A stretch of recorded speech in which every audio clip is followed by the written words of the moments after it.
Hey guys, welcome back हो गया है चैनल पर। बात करेंगे हम नेहा फैजी की वीडियो के ऊपर। नेहा फैजी की आज एक वीडियो आई है जहां पर उसने बताया छिपिका के पापा का सच 29 मिनट और 20 सेकंड के बाद आपको वो पूरा पार्ट देखने को मिल जाएगा। आप चाहो तो आप जाके देख सकते हो, जहां पर उसने पूरा खुलासा किया है। लेकिन उसने क्या क्या खुलासे किए, हम उन सब चीज़ को डिकोड करने की ट्राई करेंगे। देखो जी, मेरा यहाँ पर कोई ऐसा मकसद नहीं है कि मैं नेहा फैजी को गलत साबित करूँ। जैसे कि कल मैंने एक वीडियो अपलोड की जिसके अंदर मैंने बहुत सारे पॉइंट्स बताए, मैंने सब कुछ बताया कि अगर मगर हो सकता है भाई, हो सकता है ये वीडियो पुरानी हो, बहुत ही ज़्यादा पुरानी हो, क्योंकि ऑब्वियसली इसकी जो लास्ट वीडियो आई है वो 2 हफ्ते पहले की आई है और 2 हफ्ते बाद से लेकर अब तक उसकी कोई वीडियो नहीं आई है। कहीं ना कहीं वो नेहा फैजी को झूठ साबित करने के लिए सभा की तरफ से करवाई गई वो वीडियो अपलोडिंग हो। और ऐसा भी नहीं है, क्योंकि मुझे पता था कि कुछ लोग बोलेंगे कि नहीं नहीं नहीं, सभा बच्चे को यूज़ नहीं कर सकती, तो मैंने ये भी चीज़ यहाँ पर क्लियर की कि उस बच्चे ने पॉइंट आउट करके ये दिखाई है चीज़ें कि देखो मेरी अम्मी का कितना अच्छा बॉन्ड है, तो यकीनन बच्चा यूज़ हो रहा है। ऐसा नहीं है कि बच्चा यूज़ नहीं हो रहा, बच्चा रिप्लाईज में यूज़ हो रहा है। अब भले बैक जो कैमरे पर अगर कोई और भी है, लेकिन फ़िलहाल हमारे सामने जो तस्वीर है वो बच्चे की है। तो ऐसा कोई नहीं है कि कोई अगर मगर नहीं पॉसिबल है यहाँ पर नेहा फैजी को झूठ साबित करने के लिए। ये लोग कुछ नहीं कर सकते, बिल्कुल ये सारी चीज़ें हो सकती है। हमारा काम रिव्यू करना है, हमारा काम ना इधर नेहा फैजी को गंदा साबित करना है और ना ही सबा इब्राहिम को गंदा साबित करना है। जो चीज़ सोशल मीडिया पर आ रही है, जिस तरीके से आ रही है, जिस वक्तों पर आ रही है, हम सब आपको बताएंगे। अब देखो, जिस दिन नेहा फैजी ने ये सारा सब कुछ खुलासा किया है, उसके एक दिन बाद ये सारी वीडियो आकर ये भसड़ को कहीं ना कहीं ट्राई करवाया गया ओवरकम करने के लिए कि नहीं देखो ये तो झूठ बोल रही है, तो भसड़ फैला रही है। ये झूठा, यानी नेहा फैजी को मैंने आपको पहले भी कहा कि सबा इब्राहिम का एक तरीका रहा है। वो क्या करती है, आकर ना चिल्ला चिल्ली नहीं करती है कि इसका लेवल ये है, इसका लेवल ये है, मैं इसको गिरा दूंगी, मैं उसको गिरा दूंगी ना। इसको पता है कि ऑडियंस पकड़ लेगी और ऑडियंस ने पकड़ के फिर छोड़ना नहीं है। इसीलिए ये क्या करती है, जो वीडियो नेहा फैजी अपलोड करती है उसके काउंटर वीडियो में वो उस चीज़ का जवाब लेकर आती है कि देखो ये बंदी झूठ बोल रही है, जहां पर नेहा फैजी पर लोग सवाल लेके खड़े हो जाते हैं। अब देखो, ये वीडियो अपने आप में सवाल लेके खड़ी हो गई थी कि भाई अगर इतना ज़्यादा ख़राब था, अगर ये था, अगर वो था। अब यहाँ पर लोगों ने अगर मगर निकालें कि देखो उसकी माँ नज़र नहीं आई, हो सकता है कि उसकी माँ जो है वो इंडिया चली गई हो। इसकी माँ कौन, सबा की ननंद। लेकिन अब देखो दूसरा एक एक दूसरा जो सवाल आकर खड़ा हो जाता है कि उसकी अम्मी तो वैसे भी कैमरे में जो है नहीं आती है, तो फिर कैसे पता कि उसकी अम्मी गई हो नहीं गई हो। तो यहाँ पर ये देखो एक तरीके से पूरे तरीके से क्लियर नहीं होता है, क्योंकि जाहिर सी बात है झूठ है तो झूठ ने झूठ रहना ही है। लेकिन लोगों के दिमागों में सवाल खड़े करवा दिए जाते हैं। एज अ रिव्यूवर मैं तो ये चीज़ पर पॉइंट आउट किया, तो बस सिर्फ पॉइंट आउट होता है। बाकी आई नो नेहा बहुत सारी बातों पर सच होगी, क्योंकि उसके पास जो भी बातें आती हैं वो अगर आप हिसाब लगाओ तो बैठती हैं। ऐसा नहीं कि नहीं बैठती हैं या कभी कभार आपको नहीं दिख रहा होता। हाँ, वो लोगों का अलग पॉइंट ऑफ व्यू है, जो लोगों को नेहा को नहीं समझते या नेहा को नहीं पसंद करते, ये कहते हुए कि भाई हर खानदानों में राज होते हैं, हर खानदानों में 19-20 होते हैं। अगर ऐसे खानदानों में लोग मिल जाए जहाँ पर आप एक की बात दूसरे की बात सुनकर निकालना शुरू कर दो और उनको एक्सपोज करना शुरू कर दो, तो वो चीज़ लोगों को नहीं समझ में आती। वो सबका अपना अलग पॉइंट ऑफ व्यू है। बट और हम सब तो जो क्वेश्चंस उठाते हैं या जो हम बात करते हैं, रिव्यू करते हैं, तो हम तो इसीलिए करते हैं कि जो हमें सोशल मीडिया पे देखने को मिलता है। सोशल मीडिया एक फेक दुनिया है जिसको हम सब बैठ के जो है एक्सपोज कर रहे हैं, या हम रिव्यू कर रहे हैं, या हम बता रहे हैं कि भाई देखो कितना झूठ बोलते हैं ये अपनी बातों में। जब पॉडकास्ट में जाते हैं तो ये बड़ी बड़ी बातें कर रहे होते हैं, और जो कि इनकी रियल लाइफ, जो कि हमें ये रियल लाइफ बना के दिखा रहे हैं। ये बिल्कुल नहीं कह रहे कि इस व्लॉग में जो चीज़ दिखाई जा रही है वो काल्पनिक तौर पर बनाई गई है ना, वो तो यही कहते हैं कि तो रियल लाइफ है, हम लोग रियल ज़िंदगी में ऐसे ही हैं। जब इनकी रियल ज़िंदगी से जब इनकी बाहर की ज़िंदगी दिखती है तो फिर वो बिल्कुल डिफरेंट होती है। अब रही उसके पापा की बात, देखो उसके जो 29 मिनट पर जो भी वीडियो स्टार्ट होती है, जहाँ पर वो ये कहती है कि इसके पापा जो है वो सबा की शादी में नज़र नहीं आए थे, तो बिल्कुल डन, नज़र नहीं आए थे। जबकि पूरी शादी की तैयारियाँ हुई, सब कुछ हुई, पापा साथ थे, हर एक चीज़ थी, और अचानक वो गायब हो गए। और उसके बाद से फिर वो ऐसा गायब हुए हैं कि रूहान पैदा हो गया, रूहान एनआईसीयू में चला गया, रूहान इतना एडमिट हो गया, वो तब भी नज़र नहीं आए। ठीक है, ये एक इंसिडेंट रहा। और दूसरा इंसिडेंट जो शायद नेहा शायद भूल गई है, इसकी बीमारी के टाइम भी पापा नहीं थे। इसकी पापा ने आकर सॉरी कही, ये सब कुछ कहा, जिसके बाद इसने ये कहा, इसके पापा ने जब उस वक्त भी सॉरी कही, तो मैंने उस टाइम पर भी उस वक्त जो पॉडकास्ट बनाई थी कि यार माँ बाप को इतना एम्बेरेंस फील करवाने की ज़रूरत है ही क्या इतनी ऑडियंस के सामने, जब वो सॉरी कर रहे हैं, जब वो नैरेटिव बाहर जा रहा है कि वो शायद शर्मिंदा इस बात को लेकर कि वो तुमसे मिलने के लिए नहीं आ पाए, तुम वो नैरेटिव क्यों बाहर भेज रही हो, तुम अपने फादर की क्यों डिसरिस्पेक्ट करवा रही हो। उस टाइम पर भी वो पॉइंट मैंने उठाया था, और उस टाइम पर भी उनकी काफ़ी टाइम तक अनबन रही है। तो ये बात बिल्कुल राय है, कोई दो राय नहीं है इस बात में कि भाई इनकी अनबन नहीं रही है। और इवन ये खुलासा हुआ कि वो गए थे सबा की शादी में, बट वो वापसी रिटर्न आए सबा की शादी से। और सोचो, ये फैमिली, खास करके ये बंदी जो कि इतना ज़्यादा ज्ञान देती है, मेरी फैमिली, मेरी फैमिली, मैं फैमिली मैन हूँ, मैं फैमिली वूमेन हूँ, मुझे मेरी फैमिली पसंद है, अगर कोई मुझे ऑप्शन दे कि मुझे पार्टी करने जाना है या मुझे अपनी फैमिली के साथ टाइम स्पेंड करना, तो मैं अपनी फैमिली के साथ टाइम स्पेंड करूँगी। ये ऐसी फैमिली वूमेन बन के बात करने वाले, और अपने माँ बाप की इतनी डिसरिस्पेक्ट की जस्ट इस बात पे क्योंकि उसके फादर ने उसको कहा कि मुझे ये रूम नहीं लेना। इसकी नहीं ये वाली सोच है कि अगर लड़की के माँ बाप है ना, तो उसको कहीं भी किसी भी किस्म से गुजारा करना चाहिए। जो पूरा कॉन्सेप्ट बताया ना नेहा ने, जस्ट उन्होंने ये कहा कि तुम जो मुझे रूम दे रही हो, यहाँ पर बहुत सारा सामान है, और ऑब्वियसली शादी ब्याह के घरों में कुछ ना कुछ 19-20 हो जाता है, तो अल्लाह ना करे यहाँ पर कुछ 19-20 हुआ तो नाम मेरा आएगा, क्योंकि स्टे मैं यहाँ पे कर रहा हूँ। तुम मुझे एक सिंपल रूम ले दो। और ऐसा नहीं है कि रूम नहीं मिले, उस टाइम पर उन्होंने होटल भी बुक करवाई हुई थी। अगर याद हो तो होटल में भी आना जाना दीपिका कर रही थी, अगर आपने उनके उस टाइम के व्लॉग्स देखे हो, क्योंकि उस टाइम पे तो व्लॉग्स में उनके कोई एज अ रिव्यूअर बन के नहीं देखती थी, जस्ट एक नॉर्मल बंदा बन के घूमती थी। जब उसके माँ बाप फादर नहीं दिखे थे, मुझे याद है हम सब ने उस टाइम पर जो ना कमेंट्स वगैरह भी किए हुए थे कि आपके फादर किधर गए, आपने तो उनकी तैयारी करवाई थी, आपने तो उनको सारी चीज़ें दिलाई थी, तो अचानक उनके फादर कहाँ गए, जिनके बाद ये न्यूज़ आई थी कि उनके फादर की कुछ तबीयत ठीक नहीं है, जिसकी वजह से वो शादी के अंदर शिरकत नहीं कर सके। लेकिन उस बात का जवाब जो है वो किसी ने नहीं दिया इन लोगों के घर में से कि इनके फादर क्यों नहीं आए, इनके फादर कहाँ चले गए हैं, और कभी भी रिप्लाई नहीं आया। हाँ, ऑडियंस का प्रेशर जाता है, उसके बाद फादर का एक कैमियो करवा दिया जाता है, बिल्कुल अभी भी हो जाएगा इसके फादर का कैमियो, ताकि नेहा फैज़ी गलत साबित हो जाए, अगर इसने सबा इब्राहिम से टेक्निक सीखी होगी, क्योंकि इन लोगों ने सबा इब्राहिम से टेक्निकें सीखी नहीं है, लेकिन हो सकता है इस मामले में ये सीख लें। और अब जाहिर सी बात है, जब इतना बड़ा सवाल उठा है तो अब उसके कमेंट सेक्शन के अंदर भी ये बातें आएंगी कि आपके फादर कहाँ हैं, क्या ये बात सच है, क्या ये बात आपके फादर ने ठीक कही है, आपके फादर जो सबको बता रहे हैं वो क्या ठीक है, क्योंकि उनके फादर किसी और को ये सारी इन्फॉर्मेशन दे रहे हैं। अब मैं ना यहाँ पर एक चीज़ सोचती हूँ कि ठीक है, उनके माँ बाप के साथ उनकी कुछ 19-20 चल रही है, बट इसके फादर को पता है कि इसकी बातें जो है वो लीक हो जाती हैं, इनकी बेटी के ऊपर बड़े एलिगेशंस लग जाते हैं, इनकी बेटी के अगेंस्ट काफ़ी सारे लोग खड़े हो जाते हैं जाकर। उसके बाद भी अगर वो ये सारी इन्फॉर्मेशंस किसी से शेयर कर रहे हैं, किसी को बोल रहे हैं, तो वो क्या सोच के बोल रहे हैं, क्या वो वाकई ही चाह रहे हैं? उनको भी पता है कि भाई ये इन्फॉर्मेशन बाहर तो आ ही जानी है, लीक तो हो ही जानी, पता तो चल ही जाना। तो उन्होंने ये बातें किसी थर्ड पार्टी को कही है, जिसके थ्रू नेहा को पता चली, और नेहा ने ये सब कुछ हमें बताया, जहाँ पर उन्होंने बताया कि उनकी बेटी जो है वो उनको नहीं पूछती है, और उनकी बेटी ने इस तरीके से उनके साथ बिहेव किया, जिसके बाद वो लड़ाई झगड़े करके चले गए, और उसके बाद फिर जब कुछ ऐसा होता है तो उनकी बेटी वापसी आ जाती है। और जो सबसे ज़्यादा उनको जो बात बुरी लगी वो ये था कि अभी जब वो केक लेके गए थे तब उनका केक नहीं खाया गया, और नेक्स्ट डे केक खाया गया। तो जब वो लास्ट अभी नज़र आए थे तो वो चीज़ लोगों ने बताई कि भाई, मतलब नेहा ने बताई कि उनको बहुत ज़्यादा दिल पे लगी है, और वो उसके बाद से नहीं आ रहे हैं, और वो बहुत दूर दूर रहते हैं, वो नहीं आते उनके पास। और ये सारी बातें बताई गई हैं। और जो दूसरा बताया गया वो ये बताया गया कि जो इनके सेपरेशन की जो मेन रीज़न था वो ये था कि भाई जो रेनू आंटी है वो उन दो बच्चियों के साथ सौतेला व्यवहार करती थी, जिसकी वजह से उनको वो चीज़ पसंद नहीं थी, और इनके दरमियान लड़ाई झगड़े होते थे। मतलब इनके दरमियान लड़ाई झगड़े होते थे, इनके दरमियान बहुत ज़्यादा इश्यूज़ रहे हैं। तो एक तरीके से अगर यहाँ पर देखा जाए तो जो दीपिका बोलती रहती है कि उसने ज़िंदगी में बहुत कुछ फेस किया, हाँ दीपिका यहाँ गलत है कि वो सोशल मीडिया पर आकर इस तरीके से अगर बात कह रही है, तो लेकिन फिर वो यहाँ भी सही है, अगर उसने वो बात छुपा ली, जिस तरीके से हम बोलते हैं कि तुम ब्लैक पैच वाली बात ना करो, देखो वो अपने साइड की स्टोरी बताती तो वो अपने फादर को ही गलत दिखा रही होती ना, कि देखो वो समझे नहीं, उनको समझना चाहिए था, वो मुझे छोड़ के चले गए, और वो शादी बीच में छोड़ के चले गए इस तरीके से आकर, क्योंकि उसके मुताबिक शायद वो थोड़ी सी इस सोच को रखती है कि जो लड़की के माँ बाप हैं उनको थोड़ा सा सोचना चाहिए, समझना चाहिए, या उनको थोड़ा सा ज़्यादा एफर्ट देनी चाहिए, और वो इन रिटर्न हक नहीं रखते तारीफ़ का। ये बहुत सारी जो है औरतों के सोच होती है, मैंने बहुत सारी लड़कियां देखी हैं ऐसा। ऐसी कोई नई बात नहीं है, जो अपने माँ बाप को थोड़ा सा ना, उनको ये होता है कि यार मेरे माँ बाप समझ जाएंगे, उनको ये मान होता है, उनको ये नहीं होता कि यार वो जो है माँ बाप है तो इसलिए उनको झुकना चाहिए ना। एक लड़की को ये माँ बाप पे मान होता है कि यार वो झुक जाएंगे, वो मतलब ना मुझे समझ लेंगे, उनको ये होगा कि हाँ यार बेटी है, उसको लगा कि शायद मेरे बाप मुझे समझ लेगा।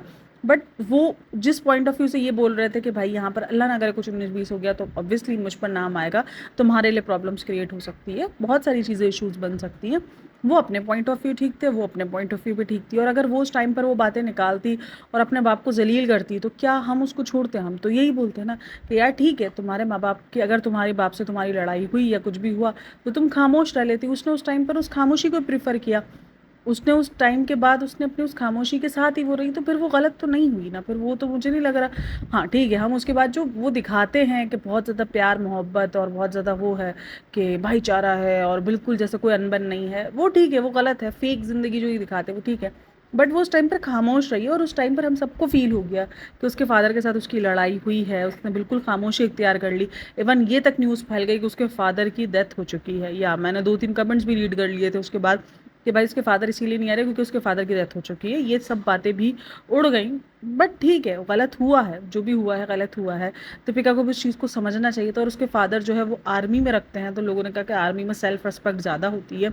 बिल्कुल, सेल्फ रिस्पेक्ट हर इंसान में होनी चाहिए। आप आर्मी से बिलोंग करते हो नहीं करते, वो रिस्पेक्ट होनी चाहिए आपको, अपनी सेल्फ रिस्पेक्ट। यार कभी कभी ना मैं एक बात सोचती हूँ, हम में से कौन अपनी ज़िंदगियों में फेक नहीं करता है? हम में से कौन अपनी ज़िंदगियों में फेक नहीं है? किसके पास्ट नहीं है, किसकी ज़िंदगियाँ ऊपर नीचे नहीं है? बस इनका ये फ़र्क है कि ये कैमरे पर आके झूठ बोल रहे हैं। हम कैमरों पर है नहीं, हमारी ज़िंदगियाँ कैमरों पर है नहीं, तो हमारी ज़िंदगी के झूठ है नहीं। शायद हम भी अगर कभी कोई कैमरे पर आएंगे तो हम भी अपनी ज़िंदगी के जो डार्क जो पेजेस है वो नहीं चाहेंगे कि वो आए सामने, या हमारे जो लड़ाई झगड़े हैं वो सामने आए, या हम सोशल मीडिया पर उन लड़ाई झगड़ों के साथ जिए। हम भी ट्राई करेंगे कि भाई सब कुछ जो है वो प्यार मोहब्बत से दिखे। तो ये फेकनेस तो शायद हम सब भी करना स्टार्ट कर देंगे, जो फेकनेस वो लोग कर रहे हैं।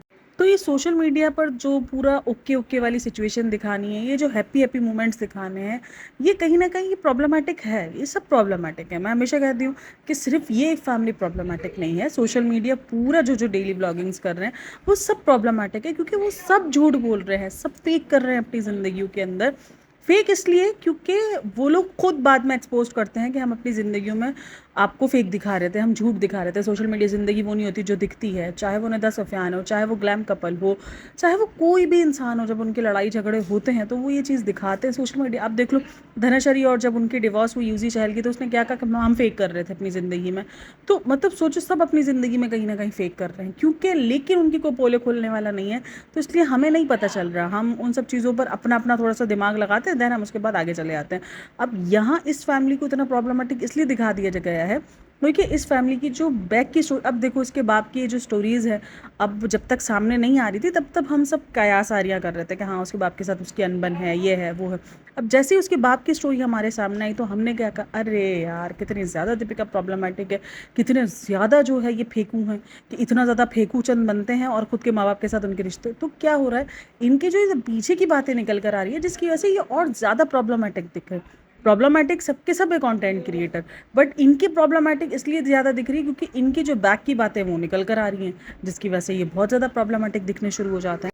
अभी जैसे रिसेंट बड़े पापा बड़ी मम्मी की बातें निकल कर आई, उनके घर वालों की बातें, सनी के घर वालों की जो बातें निकल कर आती है, या जो उसके ससुराल में चीज़ें निकल कर आ रही है, जिसकी वजह से हम उस फैमिली को और ज़्यादा प्रॉब्लमेटिक समझते हैं। अब देखो उनके व्लॉग्स में 4-6 चीज़ें ही हैं, जैसे कि हमें जैसे दिखता है कि इसके बाप बीच बीच में गायब हो गया, देन उसके बाद जब वो आते हैं तब वो बिल्कुल हमें पता है कि वो फेक कर रहे हैं। ठीक है, ये एक पॉइंट हो गया। दूसरा पॉइंट, रज़ा की ज़िंदगी ख़राब कर रहे हैं, वो दूसरा पॉइंट हो गया। तीसरे पॉइंट में वो बच्चा नहीं संभाल लिए, बाकी सारे लोग संभाल ले। ये 4-5 पॉइंट हमें इनके व्लॉग से मिलते हैं, जो कि हमें हर एक व्लॉगर, अगर आप किसी को भी उठा लो तो आपको मिल जाएंगे। जैसे कि दीपिका का जो तरीका है कि अपने हस्बैंड को प्रेस करना, और जो इन व्लॉग्स हमें दिख रहा है वो सेम कुछ नहीं दिखता, ज़ीरो दिखता है। जो भी इंटरेस्ट है शेव इब्राहिम का, वो ज़ीरो इंटरेस्ट दिखता है। इसी तरीके से भारती सिंह का भी यही है। भारती सिंह बहुत ज़्यादा प्रेस करती हुई दिखाई देती है, लेकिन जब बात आती है कुछ करने की तो हर्ष बहुत ज़्यादा ज़ीरो दिखता है। तो ये सारी चीज़ें आपको हर एक व्लॉगर में प्रॉब्लमेटिक दिख जाएगी। अगर मैं घुमा फिरा कर ना बोलूँ और मैं सीधा सिंपल बताऊँ, देखो प्रॉब्लमेटिक तकरीबन इक्वली सभी हैं व्लॉगर्स। कुछ थोड़ा ज़्यादा है, कुछ थोड़े कम है। प्रॉब्लमेटिक वो इक्वली है, लेकिन ये जो इब्राहिम फैमिली ओवर एक्सपोज हो गई है, उसकी सिर्फ और सिर्फ वजह नेहा फैज़ी है। और नेहा फैज़ी उनकी अंदर की बातें लेकर आ रही है। अब देखो अंदर की बातें आपकी और मेरी भी अगर आनी शुरू हो जाएंगी, क्योंकि हम भी शायद किसी ना किसी की स्टोरीज़ में गलत होंगे, किसी ना किसी की स्टोरीज़ में हम विलन का किरदार अदा कर रहे होंगे। अगर हमारी विलन वाली साइड जो है वो सामने आना शुरू हो जाएगी तो लोग हमें भी जज करेंगे, हमें भी लोग जो है वो गंदा बोलेंगे, गंदा लिखेंगे, गंदा जो है वो समझा जाएगा हमें भी, क्योंकि हमारी भी वो साइड सामने आ जाएगी लोगों के, जो कि शायद हम नहीं चाहते सामने। हम में से किसका कोई पास्ट नहीं होगा, हम में से किसकी कौन सी ऐसी चीज़ें नहीं होंगी, बिल्कुल होंगी।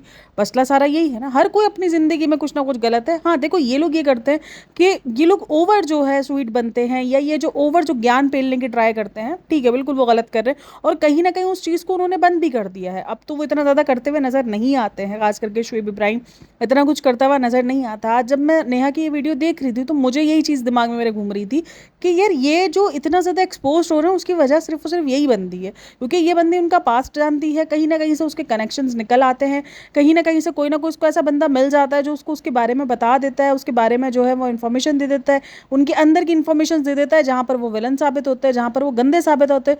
और ऊपर से मुझे मेरी जो बहुत सारी सब्सक्राइबर्स है वो भी उस दिन ये कह रही थी कि आप शायद शहर से बिलोंग करती है, इसलिए आपको आइडिया नहीं है कि गाँव में ये सारी बातें कितनी बड़ी बड़ी होती हैं और कितना ज़्यादा गाँव में इन बातों को खींचा जाता है। देखो मुझे वाकई आइडिया नहीं है गाँव की ज़िंदगियों का या ज़िलों की ज़िंदगियों का, क्योंकि हम सब ने अपनी अपनी जो ज़िंदगी जी है वो शहरों में जी है, और मैंने जो ज़िंदगी जी है वो तो एक बहुत बड़े शहर में जी है। यहाँ भी ऐसा नहीं है टॉक्सिक लोग नहीं होते या इस तरीके के लोग नहीं मिलते, बिल्कुल मिलते हैं, लेकिन गाँव में ये सारी बातें ना बहुत ज़्यादा मानी जाती हैं और घर घर में डिस्कशन होती है। क्योंकि देखो ज़्यादा बड़े बड़े गांव तो नहीं होते ना, छोटे छोटे गांव होते हैं। अगर एक घर में भी कुछ होता है तो पूरे के वहाँ हर किसी को जो है सब पता होता है, तो इस वजह से ये लोग ओवर एक्सपोज हो गए हैं। अच्छा जी चलो अब बात करते हैं अब जो एक्सपोज हो गए हैं, अब जो उसके फादर वाली जो सिचुएशन हुई यहाँ पर मुझे लगता था कि दीपिका को देखो एक तो सबसे बढ़कर स्टोर रूम टाइप का जो स्टोर है वो देना नहीं चाहिए था, जहाँ पर सबके सामान हो और उसके फादर को जो है वो नीचे सोना पड़े या उसके फादर को अनकंफर्टेबल फील हो। क्योंकि देखो आपका फ़र्ज़ बनता है कि आप अपने माँ बाप को कंफर्ट जोन दो, उनका सारी चीज़ें पूरी करो। आप इनको एक होटल का रूम भी लेके दे सकते थे, और वहाँ पर ये भी होता है कि अगर बेटी ने ऐसा कोई रूम पकड़ा दिया तो अंकल खुद रह लेते। लेकिन फिर भी ये होता है कि माँ बाप जो है देखो होते हैं फादर्स ना कुछ ऐसे जो थोड़ा सेल्फ रिस्पेक्ट रखे हुए होते हैं, और उनको ये होता है कि नहीं यार हमारे बच्चे अगर हमें नहीं चाह रहे बुलाना या हमें नहीं चाह रहे वो हम उनके साथ रहें तो हम चले जाते हैं, तो वो इस तरीके के फादर्स भी होते हैं। और इस सिचुएशन के अंदर अगर सिंपल सीधा यही था कि दीपिका को जो है वो उसके फादर को एक अलग से रूम लेके दे देना चाहिए था, वो अपना वहाँ पर सुकून से रहते और सुकून से जो है वो अपनी शादी भी इंजॉय करते आकर अपना। और जो दीपिका की अम्मी वाली बात हुई कि उनकी और इनकी लड़ाई इसलिए होती थी क्योंकि वो उनकी जो सौतेली बेटियां थी उनके साथ अच्छा बर्ताव नहीं रखती थी, जिनकी वजह से वो अलग होना शुरू हो गए। मैं बोलती हूँ लाख बेटी बुरी सही, लाख सब कुछ सही, लेकिन जो अंकल भी कर रहे हैं वो भी किसी जगह से ठीक नहीं है, क्योंकि आप अपनी बेटी को और ट्रोल करवाने का मौका दे रहे हो और उनको जो है वो बातें सुनाने का मौका दे रहे हो, क्योंकि आपको पता है कि ये बातें किसी न किसी तरीके से आगे आ जाएंगी और आपकी बेटी को इस चीज़ को लेकर फेस करना पड़ेगा। तो कहीं भी देखो टॉक्सिक अगर दीपिका भी है तो उसके आसपास के जो लोग हैं वो भी कम टॉक्सिक नहीं है। हाँ मैं उसकी अम्मी के लिए बुरा लगता है कि वो इतना सब कुछ करती हैं, वो उसको एक क्रेडिट भी पूरा नहीं दे सकती है सही तरीके से। और पहले हम इस चीज़ को जोड़ते थे कि शायद बेचारी है, बट दीपिका कोई बेचारी नहीं है। वो चाहे तो फुल ऑन क्रेडिट दे सकती है, वो चाहे तो वो सब कर सकती है, क्योंकि उसको जब मौका मिलता है वो करती भी है। जहाँ उसको अपने इन लॉज को यूज़ करना है वो करती है, जहाँ नहीं करना वहाँ नहीं करती, वहाँ साइड में रख देती है। तो वो अपनी मर्ज़ी से अपने इन लॉज को चलाना जानती है और चलाती भी है। तो अगर वो अपने माँ बाप को क्रेडिट नहीं दे रही तो वो कोई बेचारी नहीं है, वो उसकी अपनी सोचा समझा कुछ है कि हाँ यार है। और जो लोग उससे इंस्पायर्ड हो रहे हैं कि नहीं माँ बाप जितना भी कर ले बस माँ बाप को क्रेडिट नहीं देना, हर वक्त सास ससुर को ही क्रेडिट देना है, नहीं भाई अगर वो करे तो ज़रूर क्रेडिट दो, ज़रूर करो। लेकिन ये हमारे इधर ना सोसाइटी की हकीकत भी है कि ससुराल वाले कुछ ना भी करे तो भी बहुओं को क्रेडिट देना ही पड़ता है, ये एक तरीके से मजबूरी भी है और ये हकीकत भी है। और वहीं पर सबा है, सबा ओवर नहीं करती है, सबा जो है जैसा है वैसे ही रिश्ते दिखाती है, तो उसको उस चीज़ पे लेकर ट्रोल भी मिलता है कि इन लॉस को नहीं देखती है, इन लॉस को उठा के फेंक दिया है। अब देखो यहाँ पर ठीक है ये लोग हमारी नज़रों के सामने हैं, 24 घंटे हम इनके व्लॉग्स देखते हैं, हमारे सामने हर दूसरे दिन इनके व्लॉग्स आ जाते हैं, तो हम शायद उनको ज़्यादा देखते हैं बनिस्बत उसके इन लॉस को। अब यहाँ पर अगर आप एक चीज़ नोटिस करो बकौल नेहा फैज़ी के, और अभी वो हैदर के पैदा होने के बाद भी एक बार आ गई हैं, तो वो हैदर से क्यों नहीं मिलने के लिए आए? मेरा तो क्वेश्चन उनसे भी यही है कि ठीक है चलो सबा इब्राहिम बहुत बुरी है सब कुछ है, तो लेकिन वो तो आ सकती थी ना सबा अपने इकलौते भाई के बेटे से मिलने के लिए। तो यहाँ कोई भी ऐसा नहीं है जो कम प्रॉब्लमेटिक है या किसी में आपको प्रॉब्लमेटिक नहीं दिखेगा। सवाल तो सबसे उठते हैं, अगर सबा इब्राहिम नहीं गई मिलने के लिए तो वो भी आ सकते थे। भाई आपके तो भाई का बेटा था ना, आप उससे मिलने के लिए तो आ ही सकते थे, और मुझे तो नहीं लगता कि वो मना करेगी, वो रोकेगी कम से कम। वो तो मिलेगी उसको, तो जो कंटेंट मिलेगा कि देखो मेरी ननद मिलने के लिए आई है या जो भी सीन है, तो उसको तो कंटेंट मिलेगा और उसको उस चीज़ पे कोई बुरा भी नहीं कहेगा, क्योंकि जब किसी के घर बच्चा पैदा होता है तो लोग उसके घर मिलने के लिए आते हैं, वो अपना बच्चा ले लेके नहीं भटकता इधर से उधर के मेरे बच्चे से मिलो। ये एक दुनियावी उसूल तो इसी तरीके से ही होता है ना। अब अगर मेरे घर बेबी पैदा होता है तो मेरी ननद जो है वो मुझसे मिलने आएगी, जो कि नहीं है मेरे पास। अब अगर मेरे भाई के घर बेटा पैदा हुआ था तो मैं गई थी उसके पास, उसके हॉस्पिटल, उसके पीछे लगना, भाई के पीछे और भाई के बेटे के पीछे भागना, तो मैं घूम रही थी। मेरी भाभी मेरे पीछे बेटा बच्चा ले लेके नहीं घूम रही थी कि आप ही ये देखो, आप ही इसको देखो, आप ही उसको देखो ना। तो जाहिर सी बात है, जिसके घर बच्चा पैदा हुआ है उसी के घर लोग जाएंगे ना। अब जब एक इंसान मौदहा में नहीं रह रहा, हम सबको पता है कि वो मौदहा में नहीं रह रही है, वो बिल्कुल भी आना जाना नहीं करती है मौदहा में, वो मुंबई में बस गई है, वो दिल्ली में है, तो फिर जो भी होगा वो मिलने के लिए उसके साथ उसके पास मुंबई आएगा कि चलो यार भाई के घर से होकर आते हैं। ठीक है, भाभी खुद नहीं आ रही है, लेकिन आप लोग आ जाओ, तो मुझे तो नहीं लगता कि वो कंटेंट के चक्कर में नहीं निकालेगी। और एक दो बार मैंने उसके वीडियोस देखे मुजम्मिल के, जहाँ पर वो सबा के साथ मिला है, गुला है। जब लास्ट टाइम भी ये लोग मौदहा में थे, जब ये लोग आए हुए थे, तब उनके नॉर्मल व्लॉग्स दिख रहे थे। हाँ, बीच में एक न्यूज़ आई थी कि सबा इब्राहिम की और उसकी ननंद की लड़ाई हुई है कुछ घर के हिस्सों को लेकर। तो मैंने उस दिन भी कहा कि जिस तरीके से नेहा ने ये भांडा फोड़ा कि उसकी ये जो ननंद है वो भी टॉक्सिक है, वो भी कम टॉक्सिक नहीं है, तो सब एक ही जैसे हैं। फिर मुझे लगता है सबके सभी एक ही बराबर। फिर सिर्फ सबा इब्राहिम ट्रोल हो रही है क्योंकि वो सिर्फ कैमरे के सामने दिख रही है, तो फिर मुझे लगता है सभी गलत हैं। भाई वो भी तो अपने भतीजे से मिलने के लिए नहीं आ रही है, वो तो आ सकते हैं ना। ऐसा तो नहीं है कि कोई आना मना है, क्या उसने रोक के रखा है? नहीं, सास ससुर को भी वो लेकर आती है, भले 6 महीने 8 महीने में वो भी आते हैं, तो ऐसा तो नहीं है कि उनको भी आना मना है, तो वो भी चाहे तो वो आ सकते हैं। अच्छा, मैं ना यहाँ पर एक और चीज़ डिस्कस करना चाहूँगी जो इनके फैंस को लेकर अक्सर डिस्कस की जाती है, कि जो इनके फैंस हैं ना, वो बहुत ज़्यादा या तो उनको लोअर क्लास बताया जाता है, गरीब बताया जाता है, या फिर ये बताया जाता है कि वो मुस्लिम कम्युनिटी के हैं, या तो फिर ये बोला जाता है कि उनके जो फैंस हैं ना उनके पास दिमाग नहीं है, या उनके पास जो है वो अक्ल नहीं है, और वो ऐसे फॉलो करते हैं, ये फॉलो करते हैं। अब मैंने बहुत बार नोटिस की है कि देखो, फैंस तो फैंस ही होते हैं ना, उनको क्या पता, वो थोड़ी ये चालाकियाँ देखते हैं या चालाकियाँ समझते हैं। अब मैं भी अपने आप को अगर रख के सोचूं एज अ फ़ैन, जब मैं पहले इनकी फ़ैन थी, तो मैं भी ये सारी चीज़ें रख के नहीं सोचती थी कि यार ये झूठ है या ये है, क्योंकि उस टाइम पर मैं नहीं क्रिटिकल थिंकिंग रखती थी। मुझे ये लगता था कि हाँ ठीक है यार, एंटरटेनमेंट ही तो है, क्योंकि हमारे सामने उस वक्त तक इनके इस इन्फ्लुएंसर की हकीकत नहीं आई थी कि ये क्या इन्फ्लुएंस कर रहे हैं, क्या माशरे पर इनका असर पड़ता है, या लोग किस तरीके से उनको दिखते हैं, किस तरीके से क्रेजीनेस दिखती है। तो मैं भी उनको नॉर्मल तरीके से देखती थी, तो जो लोग हैं वो नॉर्मल तरीके से देखते हैं। अब इनके प्रॉब्लमेटिक होने की सज़ा किसी उनके फैंस को क्यों मिले, या उनके फैंस को कोई क्यों गंदा बोले? मैं ये बोलती हूँ, उनकी क्या गलती है बेचारों की? वो गंदा सुनना क्यों डिज़र्व करते हैं? मतलब क्या ज़रूरी है कि इनको जो पसंद करेगा वो लोअर ही होगा, वो कोई अच्छे इंसान नहीं हो सकता? या अगर आप किसी व्लॉगर के फ़ैन हो तो आपको छीछी नज़रों से देखा जाए कि अरे ये क्या है, गंदी नज़रों से? नहीं यार, इट्स ओके। इंसान बहुत सारे ऐसे लोगों का भी फ़ैन होता है जिनका कुछ क्रिमिनल बैकग्राउंड भी होता है। अब संजय दत्त जिसके ऊपर बहुत कुछ केसेस चल रहे थे, अब सलमान खान जिसके ऊपर बहुत कुछ केसेस चल रहे हैं, लोग उनके फैंस हैं, तो क्या हम उनके फैंस को उस नज़रों से देखना शुरू कर देंगे? अरे देखो तो सही, सलमान खान को पसंद करता है या उसका फ़ैन है।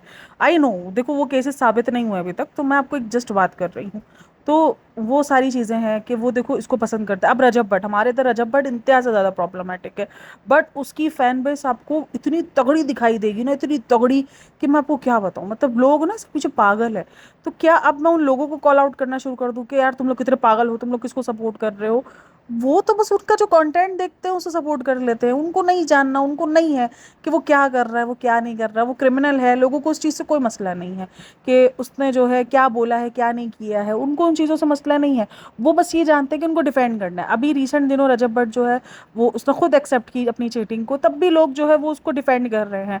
तो गलती जो है, जो वो कंटेंट दे रहा है या जो कंटेंट जिसने की है, गलती गलती का सिर्फ हकदार या उस गलती की जो प्रॉब्लमेटिक जो भी ट्रोल सहने का हक रखता है, वो बंदा रखता है। जो उसके फैंस है वो नहीं रखते। हाँ ठीक है, हम उनको बोल सकते हैं कि भाई आप लोग भी आंखें खोलो, आप लोग इस तरीके से किसी की भी अंधभक्ति नहीं करो, किसी के भी इतने ब्लाइंड फॉलोवर्स ना बनो, इतना ज़्यादा किसी को ब्लाइंड फॉलो ना करो। वो हम सब बोल सकते हैं, लेकिन उनको गंदा दिखाना, उनको देखना अरे अरे अरे तुम इनके फैंस हो, तुम तो मतलब कहलाने के लायक ही नहीं हो, इंसान ही नहीं कहलाने के लायक, ये जो थोड़ा सा आजकल ट्रेंड चल रहा है ना, ये मुझे बड़ा अजीब लग रहा है। तो आप लोग इन सब में क्या कहना है कि भाई वो फ़ैन है, उनको क्या पता। अब बहुत सारे लोगों को क्रिटिकल थिंकिंग नहीं होती है, उनको लगता है नहीं यार ये नेगेटिव चीज़ें हैं, हमें पॉजिटिव रहना है, हमें बस सबके बारे में भले हमें कुछ ख़राब दिख भी रहा है ना, तो हमें बस उनके बारे में अच्छा अच्छा सोचना है। तो अगर वो ये सोच के देख रहे हैं तो इट्स ओके, हमें हाँ हम उनका जो है वो बोलते हैं कि भाई आप लोग ब्लाइंड फॉलोवर्स ना बनो किसी के भी, और किसी के भी ब्लाइंड फॉलोवर्स ना बनो, आप अपनी आंखें खुली रखो, अपने आप को देखो, अगर आप देख भी रहे हो तो एंटरटेनमेंट पर्पज से देखो, देन अगेन, और कुछ नहीं देखो। तो खैर ये जो रिसेंट दिनों कुछ भी कोई भी उठ के जो है इनके फैंस को कॉल आउट कर देता है या इनके फैंस को कुछ गंदा बोल देता है, तो मुझे ये चीज़ बड़ी बुरी लगती है। तो खैर आप लोग इन सब में क्या कहना है मुझे लाजमी बताना, और ये जो दीपिका का भी जो जो खुलासे हुए हैं इन सब में भी आपका क्या कहना है। तो मैं अगर मगर हर एक सिचुएशन पर मैंने आप लोग के साथ डिस्कशन की है, हर एक चीज़ को मैंने आप लोग को सामने रखा है कि देखो ये भी वजह हो सकती है, ये वजह हो सकती है, या ये हो सकता है, ये पॉसिबल है, ये फैमिली क्यों इतना ज़्यादा ओवर एक्सपोज हो रही है, उसके ऊपर भी बात की है। ना यहाँ पर कोई इब्राहिम फैमिली को कोई गंदा डिफेम दिखाना है और ना ही कोई नेहा फैजी को डिफेम दिखाना है। हम जो चीज़ सोशल मीडिया पर देख रहे हैं हम तो जस्ट एज अ व्यूवर ये सारे क्वेश्चंस रखते हैं, एज अ व्यूवर हम बात करते हैं बस, जस्ट इसके अलावा और कुछ नहीं। खैर अपना बहुत सारा ख्याल रखना, मिलते हैं नेक्स्ट वीडियो में, तब तक के लिए टेक केयर, बाय बाय, अल्लाह हाफिज़।